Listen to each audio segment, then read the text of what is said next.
what are we looking to see from the U.S.? A few things that jump out to me. Obviously, the center forward position, I'm curious to see how he's going to divvy up the minutes between Ferreira, Sargent, and Pepe. Personally, the guy I'm most intrigued to watch is Sargent in these games. Hopefully he gets some time. And also with Yunus Musa out, it undermines his ability to play that double pivot that he likes to play with Adams and Musa, and McKinney playing forward more like a 10. I'm curious to see how he's going to configure the midfield in these games. Is he going to drop McKinney into that Musa role so he can get Aronson in there, or figure something else out? So those are two things that jump out to me right away that I want to see in these games. There seems to be a disconnect or discrepancy in terms of what Gregg Berhalter wants to do. And I guess this would apply to all teams that are playing. We're going to get into the Nations League and everything, because there's actually a competitive element to some teams that are playing. But the reality is, for the teams that are going to be one of the 32 teams going to Qatar, I'm really interested to see how they are going to approach this window and these games. Gregg Berhalter has been pretty clear, especially of late, that the I'm paraphrasing, but the time for experimentation is over. However, the way that he has talked about players that are in camp and not in camp, he's also said, well, we're getting a look at them and we want to take another look at them. So in essence, taking a look at somebody or another look at somebody, that for me triggers that's experimentation. So I'm interested to see in this 11, to your point, is he going to approach either one of these games or both of these games as if, look, this is the first game against Wales, and this is what I'm putting out there, the best possible 11 that I have for this opponent relative to that World Cup? Or is it, I need to have as many tools as I possibly can and plan Bs and plan Cs here, and so I need to throw some different looks at not just the opponent, but our own team and see how they react. I don't know. I have no idea. Obviously, early in the morning on Friday, we're going to find out very quickly, at least relative to the Japan game, what this is going to be. The fact that this is a neutral site over there in Europe, I think that is important and good, because it's not any type of leaning or swaying one side relative to the environment that you're in, which is the exact same type of situation that you're going to face in Qatar. I think that's good. I think Japan is an absolute quality team, 7 times at the World Cup, plenty of talent. Most of their players are playing in Europe, and I think that they look at the U.S. as an equal. And so I'm excited to see ultimately how that plays out. First, I guess my question back to you is, how do you think Gregg Berhalter is going to approach these games?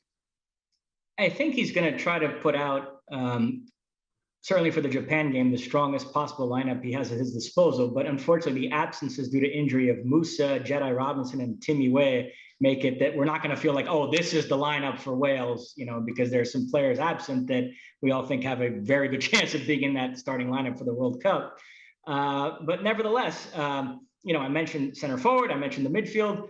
Left back is another interesting position. Without Jedi Robinson, it means that Sam Vines or Joe Scally is going to presumably start these games, and we're going to get a look at them. And they're auditioning more for a backup left back role, but nevertheless, I think that's important. And then goalkeeper, when the squad was announced, I suggested that maybe Turner would start one game and then either Horvath or Johnson would start the other. You shot that down right away. You want to see Turner start both these games. He needs as many minutes as possible, given how little he's playing at club level.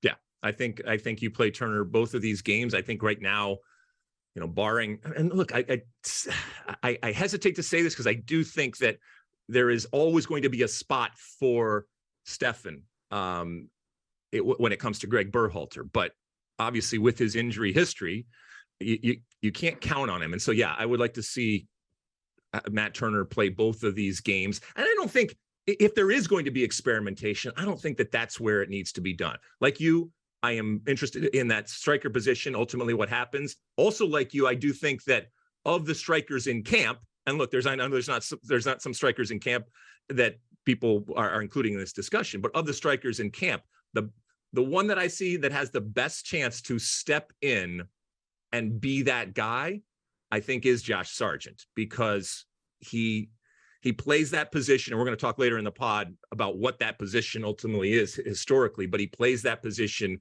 in a way that I think actually harkens back to what Gregg Berhalter thought that position was going to look like a long time ago, but it never really came to fruition. But whether it's Pepe, whether it's Sargent, or whether it's Jesus Ferreira, who we'll talk about later on in the show, you got to show here. You got to show in these games, and it's just waiting. It's waiting for someone to say it's mine. Doesn't mean everybody's going to agree, and there's going to be a lot of people that won't agree regardless. But it's still wide open. The center back pairing, I think, is going to continue to be a question going forward.